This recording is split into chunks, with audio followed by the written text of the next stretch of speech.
नमस्कार. देशभरात सध्या एक वेगळंच संकट उभं राहिलं आहे. हॉटेल्स बंद पडण्याच्या मार्गावर आहेत. सीएनजी पंपांवर गाड्यांच्या लांब रांगा लागल्या आहेत आणि अनेक घरांमध्ये गॅस सिलेंडर संपण्याची भीती निर्माण झाली आहे. भारत एका मोठ्या गॅस संकटाचा सामना करत आहे, ज्याचा थेट परिणाम आपल्या रोजच्या जीवनावर आणि अर्थव्यवस्थेवर होतोय. पण हे सगळं अचानक घडतंय तरी का? या प्रश्नाचं उत्तर भारताच्या सीमेचा आत नाही, तर हजारो किलोमीटर दूर एका आंतरराष्ट्रीय संघर्षात दडलेला आहे.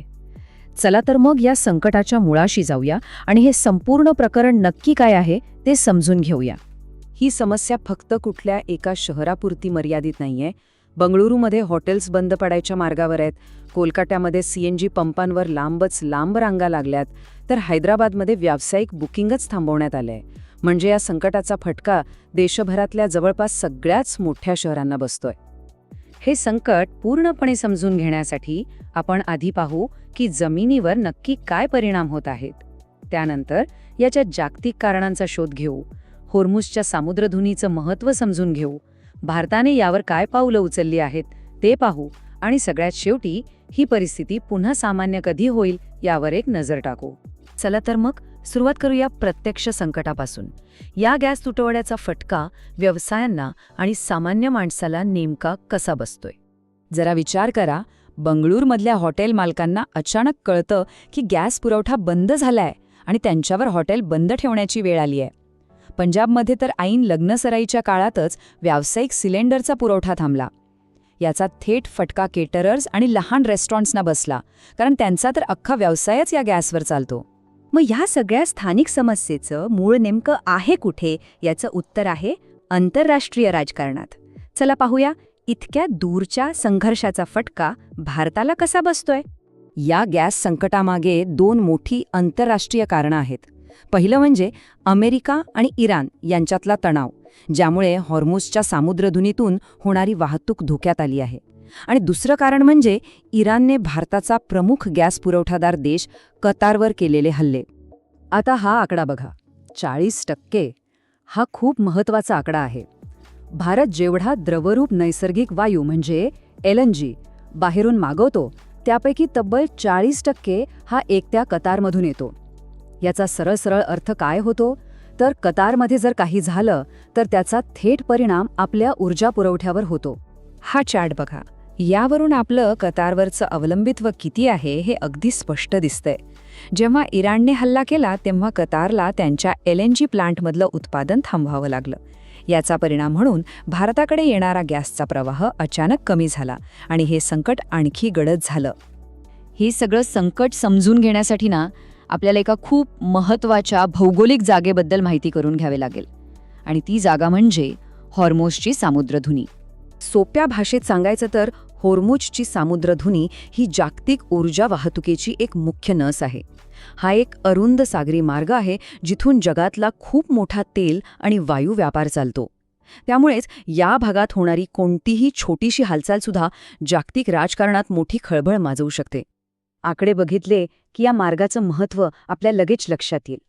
जगातला 20% पेट्रोलियम, भारताला लागणारं जवळपास 50% कच्चं तेल आणि 54% LNG याच मार्गाने येतो. सध्याच्या संघर्षामुळे हा मार्ग असुरक्षित बनलाय. त्यामुळे झालंय काय की गॅस आणि तेलाने भरलेले टँकर्स समुद्रातच अडकून पडले आहेत आणि आपली संपूर्ण पुरवठा साखळीच ठप्प झाली आहे. बरं, मग या अशा अभूतपूर्व संकटावर भारत काय करतोय? सरकारने परिस्थिती नियंत्रणात आणण्यासाठी नेमकी कोणती पावलं उचलली आहेत ते आता पाहूया. तर सरकारने सगळ्यात पहिलं पाऊल उचललं ते म्हणजे अत्यावश्यक वस्तू कायदा 1955 लागू केला. हा एक खूप शक्तिशाली कायदा आहे, जो सरकारला संकटाच्या काळात जीवनावश्यक वस्तूंच्या पुरवठ्यावर आणि त्यांच्या किमतींवर नियंत्रण ठेवण्याचा अधिकार देतो. याचा मुख्य उद्देश साठेबाजी आणि काळा बाजार रोखणं हाच आहे. याच कायद्याचा वापर करून सरकारने गॅस वाटपासाठी एक नवा प्राधान्यक्रम ठरवला आहे. यात सगळ्यात जास्त प्राधान्य घरगुती सिलेंडर आणि वाहनांसाठीच्या CNGला दिले, जेणेकरून सामान्य माणसाला थेट फटका बसू नये. त्यानंतर उद्योग आणि हॉटेल्सचा नंबर लागतो, जिथे पुरवठा मर्यादित ठेवण्यात आला आहे. यासोबतच सरकारने काही आणखी ठोस पावलं उचलली आहेत. साठेबाजी टाळण्यासाठी घरगुती सिलेंडरच्या बुकिंगमधलं अंतर वाढवलंय. देशातल्या रिफायनरीजना उत्पादन वाढवण्याचे आदेश दिलेत आणि सगळ्यात महत्त्वाचं म्हणजे कतारवरचं अवलंबित्व कमी करण्यासाठी नवीन आंतरराष्ट्रीय भागीदारांचा शोध सुरू केला आहे.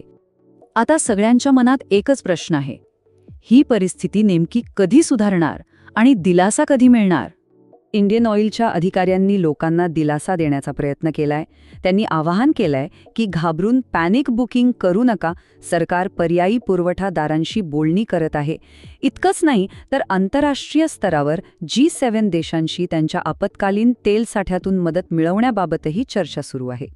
पण खरं सांगायचं तर तज्ज्ञांचं मत एकदम स्पष्ट आहे.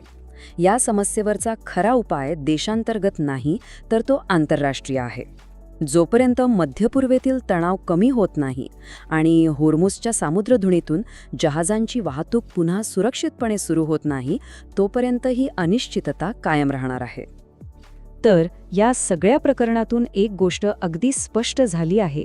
हजारो किलोमीटर दूरच्या एका संघर्षानं भारताच्या ऊर्जा सुरक्षेतील एक मोठी कमजोरी उघड केली आहे. आणि हाच मुद्दा आपल्याला एका खूप मोठ्या आणि भविष्याच्या दृष्टीने महत्त्वाच्या प्रश्नाकडे घेऊन जातो. आजच्या या वाढत्या अस्थिर जगात भारताची ऊर्जा पुरवठा साखळी अशा बाह्य धक्क्यांपासून स्वतःचं संरक्षण करण्यासाठी किती मजबूत आणि लवचिक आहे, आणि ही लवचिकता वाढवण्यासाठी आपण नक्की काय करायला हवं, हाच विचार करण्यासाठी सर्वात मोठा प्रश्न आहे.